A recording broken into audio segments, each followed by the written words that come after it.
संहारक ऐश्वर्य प्रदाता शक्तिदाता जेजुरी गणाधीशित आदिरुद्र श्री मातंड भैरवा।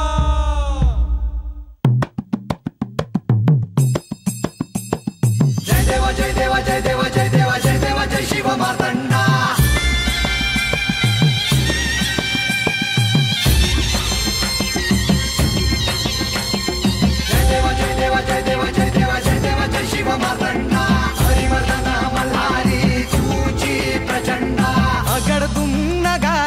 सोन्याची जेजुरी देव गेले जेजुरा निळा घोडा। अगडदुम नगारा सोन्याची जेजुरी देव गेले जेजुरा निळा घोडा।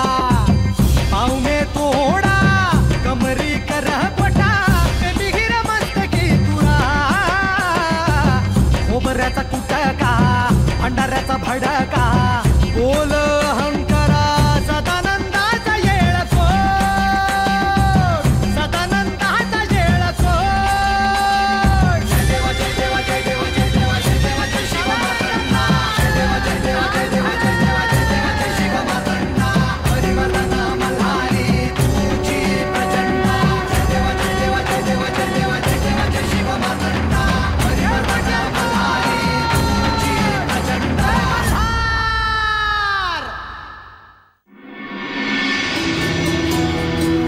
म्हाळसा,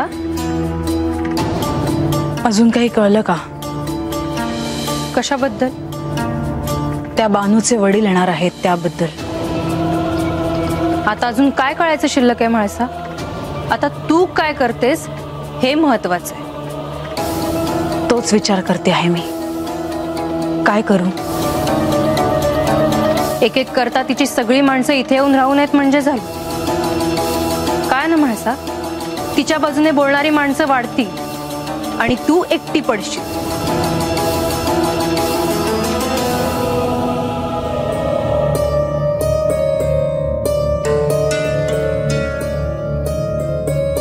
ह्या म्हाळसाला एकटं पाडणं सोपं नाही लतिका। मी एक सुचवू का? तिने जसं तिच्या वडिलांना बोलवलं आहे तसं तू देखील अक्का आणि अण्णांना बोलवून घे। देव तुला नाही म्हणणार नाही। मला इथे कुणीही कशालाही नाही म्हणू शकत नाही आणि ती जशी वागली तशीच जर मी वागले तर तिच्यात आणि माझ्यात फरक काय राहिला? एक गोष्ट ध्यानात असू दे, ती एक रानात राहणारी स्त्री आहे आणि मी एका धनिक सुसंस्कारित माणसांच्या घरात जन्म घेतला। मी या साम्राज्याची सम्राज्ञी आहे। तिला तिच्या घरच्यांना इथे बोलवावंसं वाटलं, तिने बोलावलं। माझा त्याच्याशी काहीही संबंध नाही आणि सगळं जग एकत्र आलं, माझ्या विरुद्ध उभं राहिलं तरी मी समर्थ आहे, येईल त्याला सामोरं जाण्यासाठी। आता ती तशी एकटी आहे, पण चार चौघं एकत्र आली ना की काही ना काहीतरी ठरवतात माणसं आणि तशी वागायला लागतात। नंतर उपद्व्याप होण्यापेक्षा आत्ताच विचार केलेला बरं। स्वतःच्या पतीनेच विचार केला नाही म्हटल्यावर आपण काय विचार करणार? तू काळजी नको करूस म्हाळसा, तू समजून घे ना। देव 12 वर्ष चंदनपुरीत होते, त्यांचं नातं दृढ झालं असणार, हे तुला दृष्टीआड करून चालणार नाही। मला तुझे म्हणणे समजते आहे लतिका, पण आता मला एकच गोष्ट महत्वाची आहे, ती म्हणजे मला माझी ओळख आधी होणे। आख्यान ऐकत असताना मला इतर गोष्टींकडे माझे ध्यान जाऊ द्यायचे नाही। बानूच्या आधी मला माझे आत्मज्ञान होणे जास्त महत्वाचे आहे।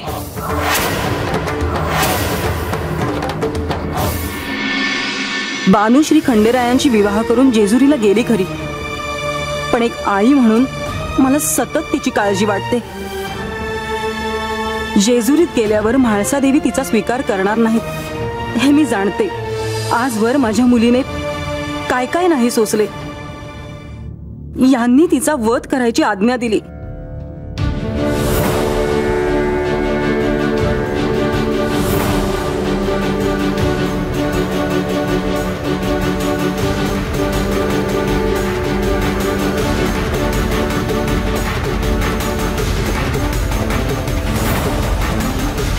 पण नियतीच्या मनात वेगळंच होतं.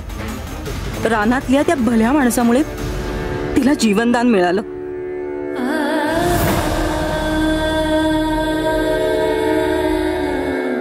लहानपणापासून तिने खूप सोसलं आहे, पण आता ती सदैव सुखात राहावी असंच मला वाटतं आहे. देवी, कोणत्या विचारात आहात? माझ्या कन्येची काळजी मला स्वस्थ बसू देत नाहीये. श्री खंडेरायांशी तिचा विवाह झालेला आहे. आता तेच तिचे भाग्य विधाते आहेत, तेच तिचे आराध्य आहेत. असे असताना तुम्ही काळजी कशाला करता? श्री खंडेरायांशी तिचा विवाह झाला असला तरी पार्वती रूपी म्हाळसा देवींशी त्यांचा विवाह आधीच झालेला आहे. त्या बानूचा स्वीकार कशा करतील? परमनियतीने जे लिहून ठेवलंय तसेच होईल. त्यात आपण हस्तक्षेप कसा करणार? आणि तुम्ही एक विसरता आहात, या कृतयुगात जयाद्री रूपी बानूचा विवाह खंडेरायांशी होईल असं वचन प्रत्यक्ष पार्वती देवीनेच दिलेलं आहे. कधी ना कधी म्हाळसा देवी आपल्या कन्येचा स्वीकार करतीलच. पण हे होणार कधी? लवकरच तो दिवस येणार आहे. जेजुरीमध्ये श्री म्हाळसा देवी आणि बानू यांना त्यांच्या मूळ रूपाचे स्मरण व्हावे म्हणून श्री मार्तंड भैरवाच्या अवताराचे आख्यान नारद मुनी सांगतायत. या आख्यानामधूनच श्री म्हाळसा देवी आणि बानू यांना त्यांच्या मूळ रूपाचे हळूहळू स्मरण होत जाईल. आणि ज्या क्षणी त्यांना त्यांच्या मूळ रूपाचे स्मरण होईल त्याच क्षणी श्री खंडेरायांचे अवतार कार्य समाप्त होईल. आणि काय? आणि दोघींपैकी आपण कोण आहोत याचे स्मरण जिला आधी होईल तिला बरोबर घेऊन श्री खंडेराय कैलासात निघून जातील. म्हाळसा देवी साक्षात आदिशक्ती रूप आहेत. त्या कोण आहेत याचं स्मरण त्यांनाच आधी होणार. पण बानूचं काय? तिला हे सारं कसं कळणार? जिने आपल्या आराध्याला प्राप्त करण्यासाठी आजवर अनेक कष्ट सोसले, तिला त्यांचा सहवास प्राप्त होणारच नाही का? नाही, मी असे होऊ देणार नाही. माझ्या कन्येला सहाय्य मला करावेच लागेल. देवी, तुम्ही प्रत्यक्ष शिवलीलेमध्येच हस्तक्षेप करण्याचा प्रयत्न करता आहात. हे योग्य नव्हे. आपल्या मुलीला योग्य तो न्याय मिळवून देणं कोणत्याही आईसाठी अयोग्य कसं असेल? मला असे वाटते की या कार्यात आपणही मला सहाय्य करावे. तुमच्या भावना मला समजत आहेत, पण या कार्यात मी तुम्हाला काही सहाय्य करू शकेन असं मला वाटत नाही. बानूच्या विवाहाआधी जे मी वागलोय त्याचं शासन मला मिळालंय. आता यामध्ये मी कोणताही हस्तक्षेप करणार नाही.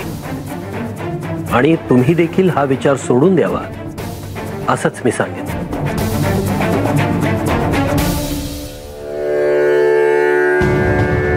कोणी कितीही म्हटलं तरी मी आता माझे कार्य करणारच. माझ्या कन्येला या आख्यानातून तिच्या मूळ रूपाचे स्मरण आधी कसे होईल यासाठी मी तिला सहाय्य करणारच.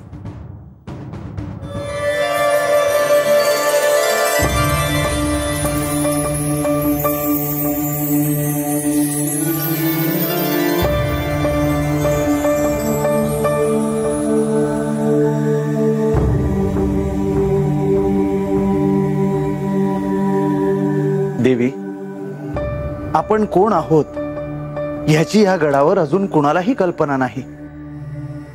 तुमचे हे महालक्ष्मीचे रूप, ह्या दिव्य शक्ती रूपाचे जर कुणाला दर्शन झाले असते तर अनर्थ घडू शकला असता.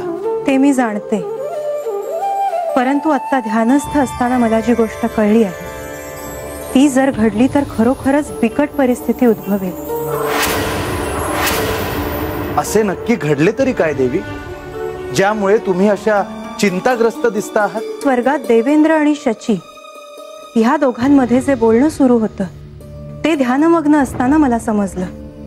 ह्या गडावर सुरू असलेल्या आख्यानात बानूला सहाय्य करावं अशी शचीची इच्छा आहे.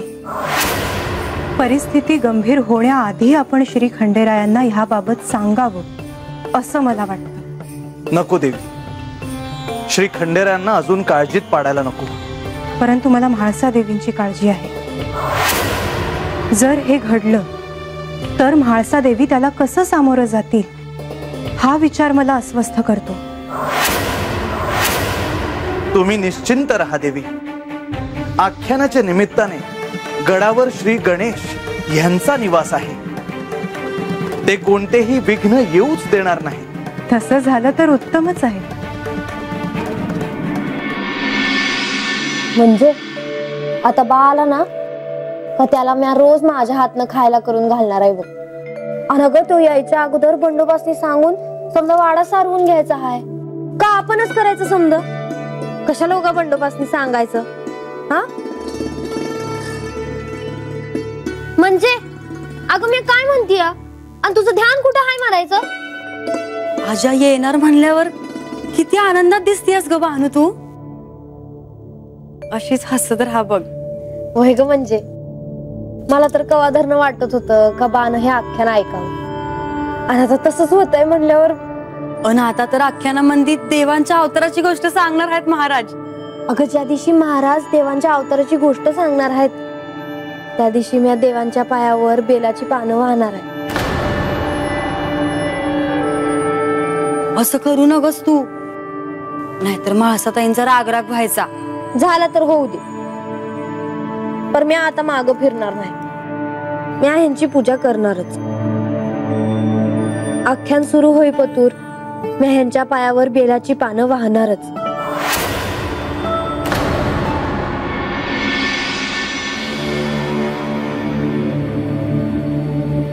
गणोबा बंडोबा कसे आहात. देवा तुम्ही हात आहात म्हणून आम्ही सुखी आहोत. गणोबा तुझ्या कामाची नेमणूक कुठे आहे. मी या गडावर असतो जी. आणि बंडोबा तुझी. म्या बानाईच्या वाड्याबाहेरच असतो जी. बानू स्वतःहून काहीच सांगणार नाही. वाड्यावर जर काही नसेल तर ते पोहोचवण्याची व्यवस्था करा. वैजी तुमच्यासाठी अजून एक काम आहे. सांगा देवा. दिलेल्या आमंत्रणावरून बानूचे वडील अजामेळ आता वाड्यापर्यंत पोहोचले असतील. त्यांना सन्मानाने गडावर घेऊन या.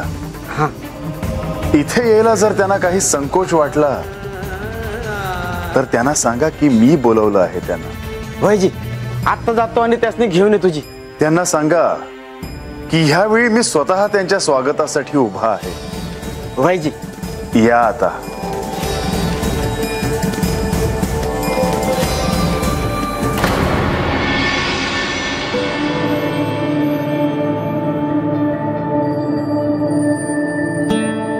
आजा यार हाकडं कुणीकडे आला. गाडाव जायची वाट तकडे राहिली. मला ठाव हाय र. आपल्याला हातच यायचं होतं बघ. हात यार कुठे घुसतोय आजा. आजा आया अरे काय म्हणायचं हे.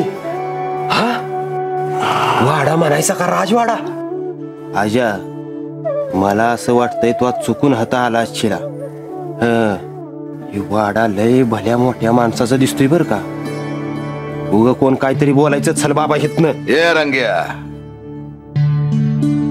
आता आपल्याला कोण बी काय बी बोलायचं नाही बघ. हा काय म्हणतोय.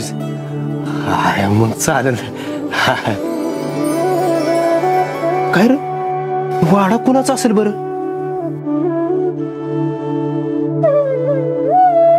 सांगते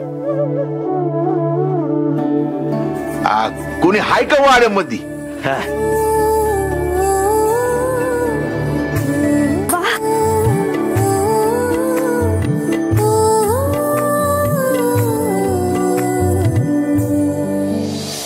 मला तर वाटलं होतं पुण्यांदा आता येणार नाहीस. अगं देवाचा सांगावाला म्हणल्यावर नाही कसं म्हणणार. आणि मी एकलाच नाही आलोय पाहुण्यासनी सोबत घेऊन आलो. या रंग्या तू बी आलास होय आख्यान ऐकाय. आलो आजा संग म्हणलं तुमच्या जेजुरीचं दर्शन घ्यावं. चांगलं आहे. भरारा असा परक्यावानी कशा पाय उभा आहेस. डोळं दिपून गेलं असेल त्याचं. म्हणजे जा सामान आत ठेव जा.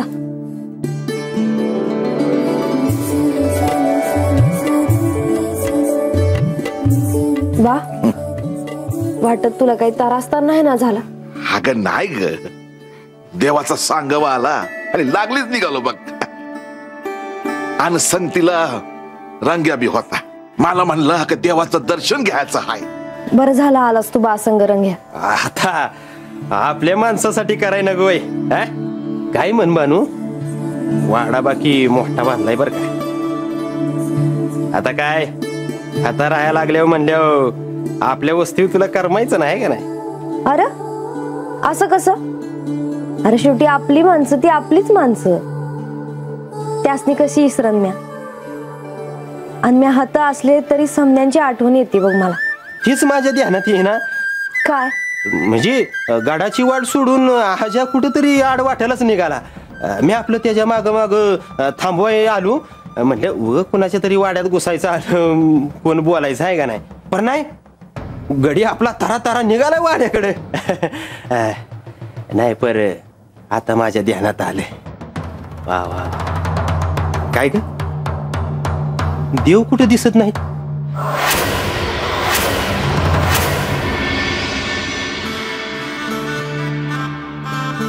ए बानू, नाही म्हणलं देव कुठे दिसत नाही? चला हात पाय धुवून घ्या. चला चला. ए ये रे.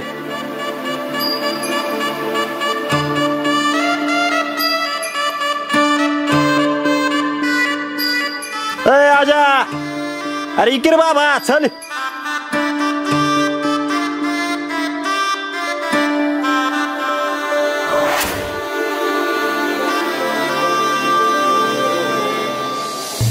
म्हाळसा,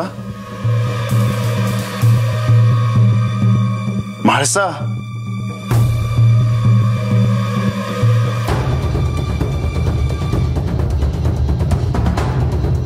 तुम्ही बोलवलत?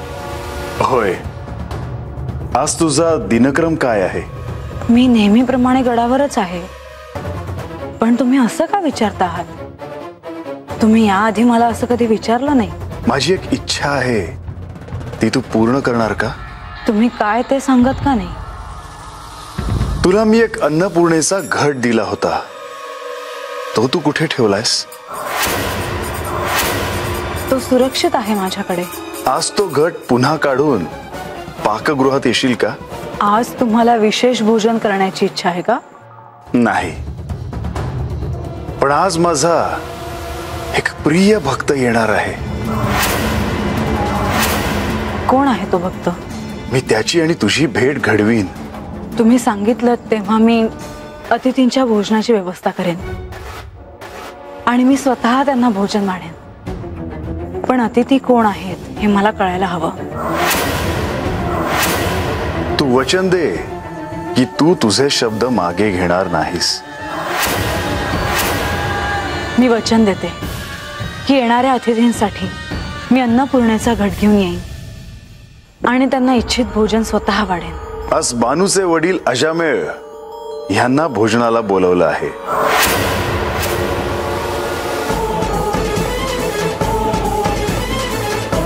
तुम्ही मला हे आधी का नाही सांगितलं? कारण तू ह्याला नकार दिला असतास. हो ना, मग माझा असा अपमान का करता आहात? हा अपमान नाही, तर त्या भक्ताचा सन्मान आहे. कसा काय? याआधी अजामेळ गडावर आला होता, पण त्याचा अपमान झाला होता. माझ्या लेकीचा संसार ज्यांनी उधळायचा प्रयत्न केला आणि त्यात तुम्हीही आलात. बाप आहात ना तुम्ही? तुम्हाला कळालं नाही तुमच्या लेकीला सवत म्हणून पाठवू नये ते? तुम्हाला तुमच्या लेकीला समजावता नाही आलं? पण तो अपमान मी केला नव्हता. मान्य आहे, पण त्याचे दायित्व आपले नाही का?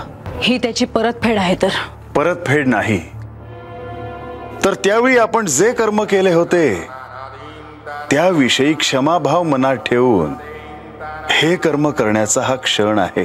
तुम्ही हे करणं अपेक्षित नव्हतं. म्हाळसा, जर हे भोजन वाढताना तू हा असा राग मनात ठेवलास तर त्या भोजन वाढण्याला काहीच अर्थ नाही. तेव्हा प्रसन्न मनाने हे सर्व केलेस तर त्याचा मला आनंद होईल. आज तुम्ही माझ्या सवतीच्या घरच्यांना बोलवलत, उद्या तिलाही बोलवायला कमी करणार नाही. तुझ्या अनुमतीशिवाय मी तसं करणार नाही. तसं करण्याचा प्रयत्नही करू नका, अन्यथा ही म्हाळसा तुम्हाला पुन्हा कधी दिसणार नाही.